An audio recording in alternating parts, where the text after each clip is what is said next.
আসসালামু আলাইকুম everyone.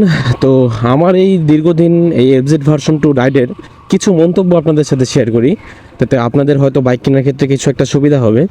First of all আমি আসলে এটার যে মিটারটা, আমি আমার মতো করে বলি, আপনারা বুঝে নেন যে মিটারের ভিতরে আসলে গিয়ার যে শিফটিংয়ের যে ব্যাপার স্যাপার, সেটা কিন্তু থাকলে অনেক ভালো হতো। সেটা নাকি এখানে কিছুই নাই। সেকেন্ড হলো মিটারের যেই টাইম দেখা যায় না, সেটা নাকি আপনার চলতি পথে টাইমের খুব ইম্পর্টেন্ট হয়। যখন আপনার অফিস টাইম, তখন কিন্তু আপনার ফোনে বারবার কিন্তু বের করে টাইম, বা আপনার ওয়াচে এর থেকে বেটার মিটারে যদি থাকে সেটা কিন্তু অনেক সুবিধাজনক আর কি।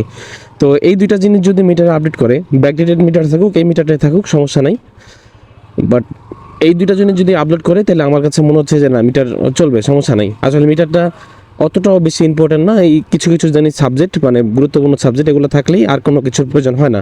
আচ্ছা, সেকেন্ড যে বিষয়টা, এটা আমার কাছে মনে হচ্ছে যেটা আর কি, যে এটার ফুল ক্যাপাবিলিটি আর কি 11 লিটার, সেটা হয়তো 12 লিটার না, 13 লিটার, একটু বেশি হলে হয়তো ভালো হয় লং ট্যুরের জন্য আর কি।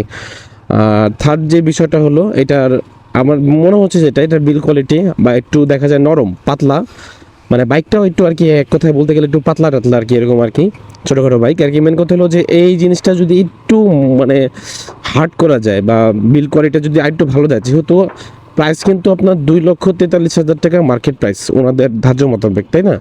তো ওই অনুযায়ী আমার কাছে মনে হচ্ছে যে না, এটার বিল কোয়ালিটি তেমন একটা ওরকম একটা পর্যায়ে ভালো না আর কি। ওই বাজেট অনুযায়ী আর কি মনে হচ্ছে যে না, ঠিক নাই আর কি এটা।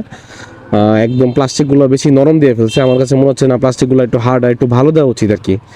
আচ্ছা, এই গেল আরেকটা পর্ব। আরেকটা হলো ইনস্ট্যান্ট পাওয়ার, ধরেন এটার কম, ঠিক আছে, আমি মেনে নিলাম।